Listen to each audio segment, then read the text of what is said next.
It was the world's most visited monument up until April the 15th, 2019. It was on that evening that flames threatened to destroy it. Its spire did, however, succumb. It was like a knife in the back. I felt my muscles give way. Something that never should have happened had just occurred. Nevertheless, the Cathedral of Notre-Dame de Paris is still standing. 48 meters wide, 127 meters long, with 2 towers 69 meters high, which were, for a long time, the French capital's tallest.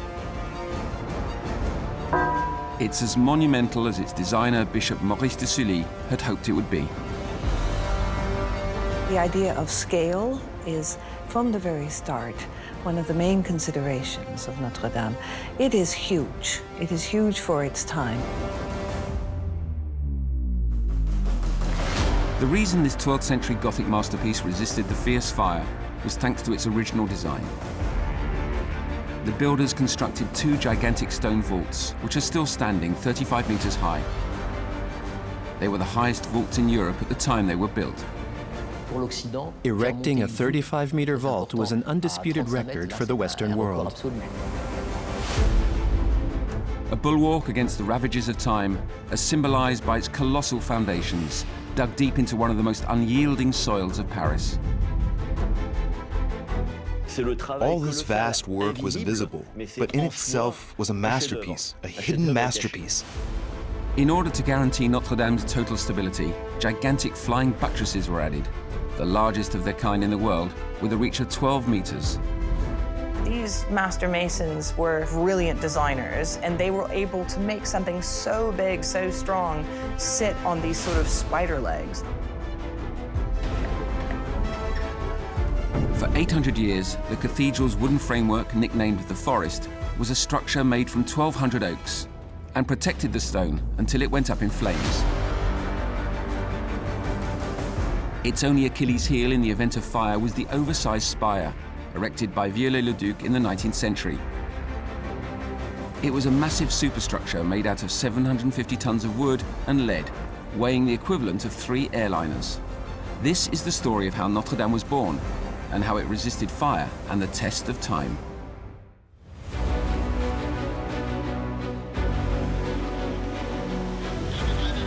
In the eyes of the world, it was the incarnation of medieval architecture and considered changeless and impregnable.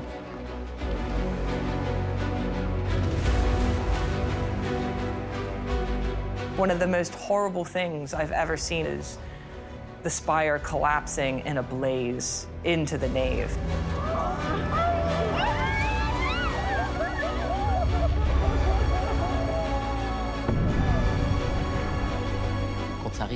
When the fire got close to the front, we began to worry about the whole of the building. This world-favorite historical monument was wounded to the core.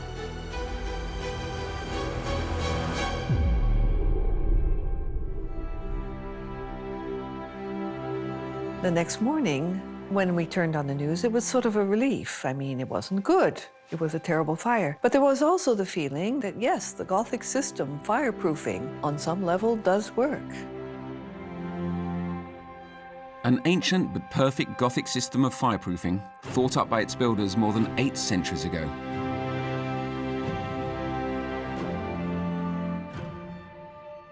The big technological innovation in architectural terms was the vault. They were very quick to understand the need to have vaulted buildings to limit major damage. Notre-Dame is a feat of pure architectural engineering from the Middle Ages.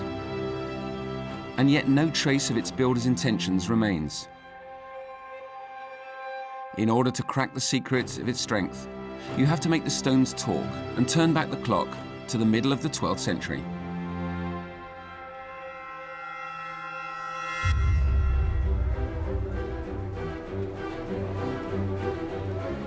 1160. Paris was a bustling town of 25,000 inhabitants. It was a town on the rise, but it didn't yet have its cathedral. Impressive Gothic structures had already been built in Laon, in Noyon, and in Sens. We suddenly have this explosion of great cathedrals, so that there is not only an enormous amount of wealth coming to the cities, but also the need of the bishops to have cathedrals that are in some way representational and worthy of the new status of the town. Like his peers, the ambitious Bishop of Paris, Maurice de Sully, wanted a cathedral, especially as he had the means to build one. The bishop owned a huge amount of land in part of the capital.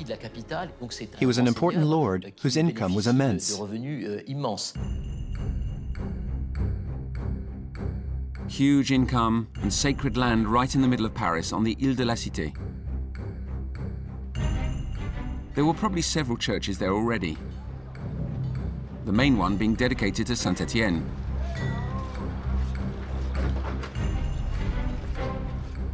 But it was undoubtedly too small and decrepit for the new Bishop of Paris, and Maurice de Sully wanted it demolished.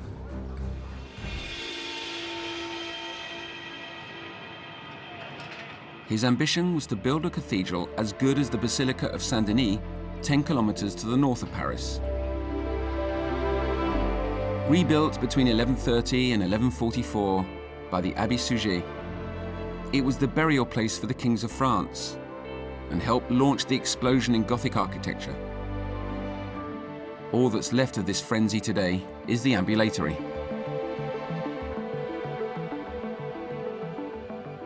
When the people of the Middle Ages discovered the basilica and the choir, they would have noted that light was present everywhere.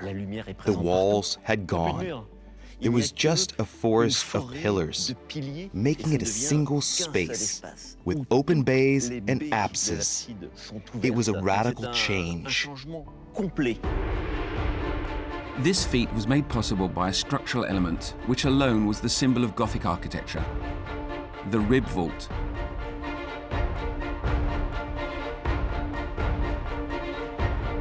Up to that time, if religious buildings had vaults, they would have been barrel vaults, heavy, tunnel-like forms which exerted a considerable and continuous pressure on the side walls. If you take a sheet of paper, for example, and fold it to make a tunnel, then you press on the top of the paper, you can easily feel the paper presses down on the sides. To counteract this pressure, the walls were often extremely thick and heavy, using up so much material that it was difficult to build them high or to open out the building.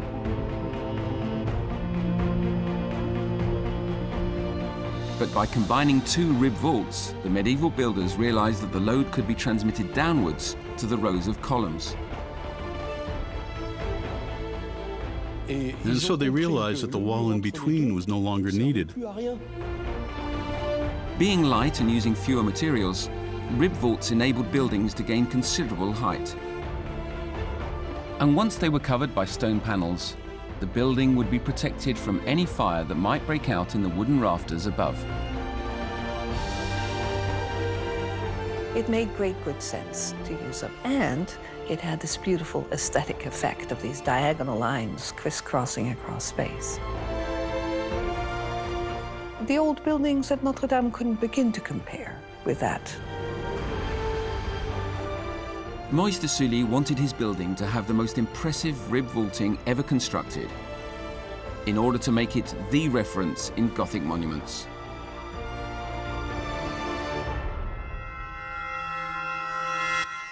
But he needed an exceptional architect to carry this out.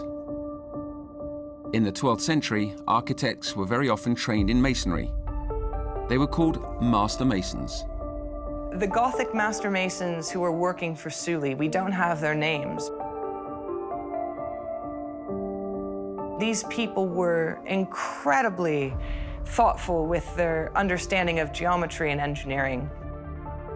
They needed someone who could create the cadences, the proportions, based on simple geometric plans.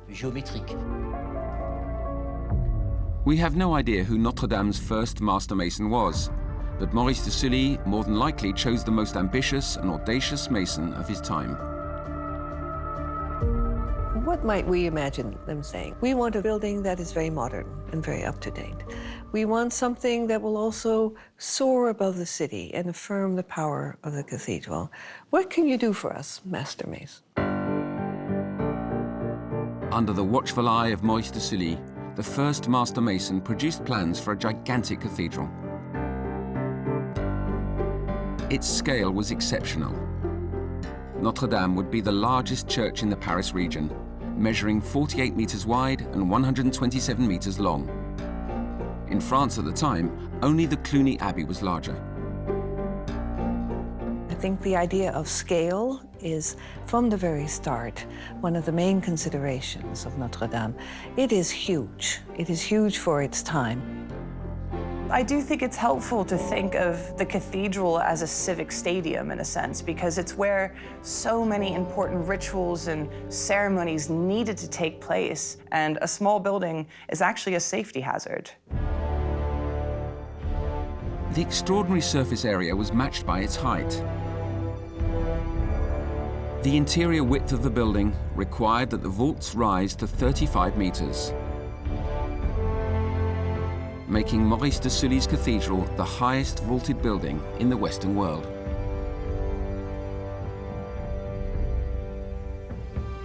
In the West, erecting a vault to such a height, 35 meters, was an undisputed record. It was almost beyond human scale. It was a work which could be said to have been divinely created. Technically, it seemed almost beyond belief. The master mason chose to build 6-part rib vaults, or sexpartites, comprised of 3 arches and 3 vaulted panels. This strengthened the structure, almost certainly reducing the risk of collapse.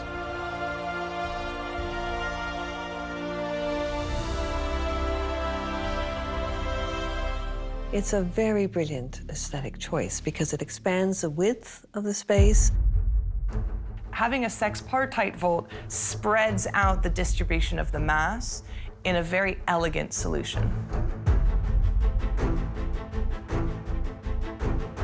The feat of Notre-Dame was in having this combination of monumental vaults and remarkably thin walls, which happened to be no thicker than those of Haussmannian buildings in Paris.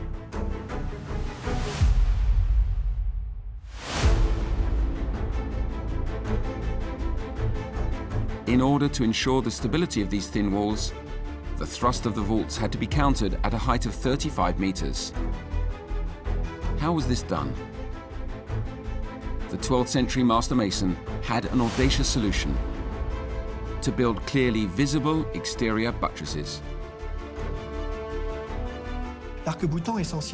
Buttresses are essentially like crutches. They come to aid of extremely ambitious monuments. What made Notre-Dame innovative was choosing buttresses from the word go, because the gigantic scale of the project required them.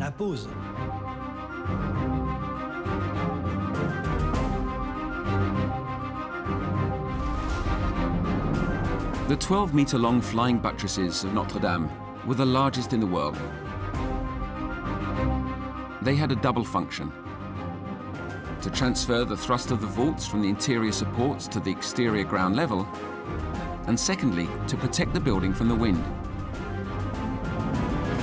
It was entirely possible that at 35 meters high, the wind could cause the building to simply collapse by exerting unsustainable pressure.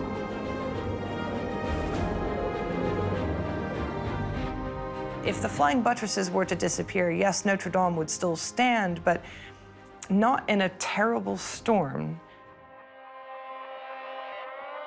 The buttresses were originally built for technical reasons, but were impressively sculpted. Their spider-like form is unrivaled elsewhere.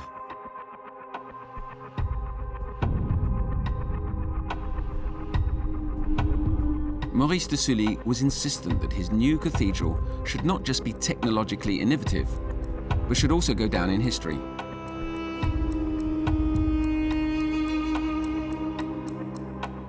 The master mason's response can be seen in the cathedral's decoration, particularly in the towering antique-inspired columns of the choir and the nave.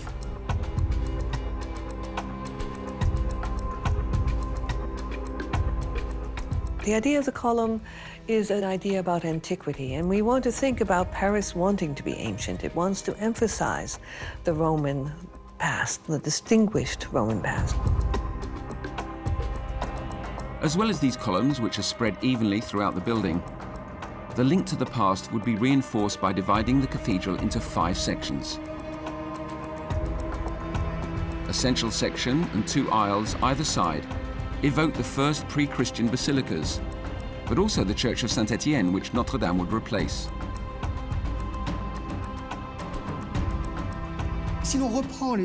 Replicating the 5 sections was a way of giving a certain substance, a certain reverence to the new building. This was legitimate because not only did it emulate the past, but also it didn't undermine old habits. Canons, pilgrims, worshippers who had known the old cathedral and who came to the new nave of Notre-Dame could find the same areas as in the old building. They wouldn't be shocked or upset. Notre-Dame de Paris, dedicated to the Virgin Mary, was to be the largest cathedral ever built at the time. The master mason would have to prove himself to be equal to the grandiose plans.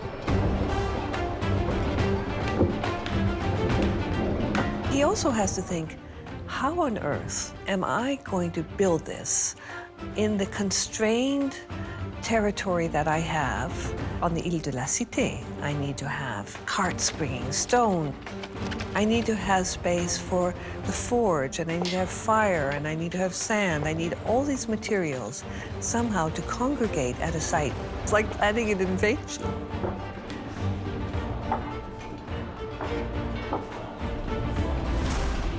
Over 860 years of building work began in the year 1160.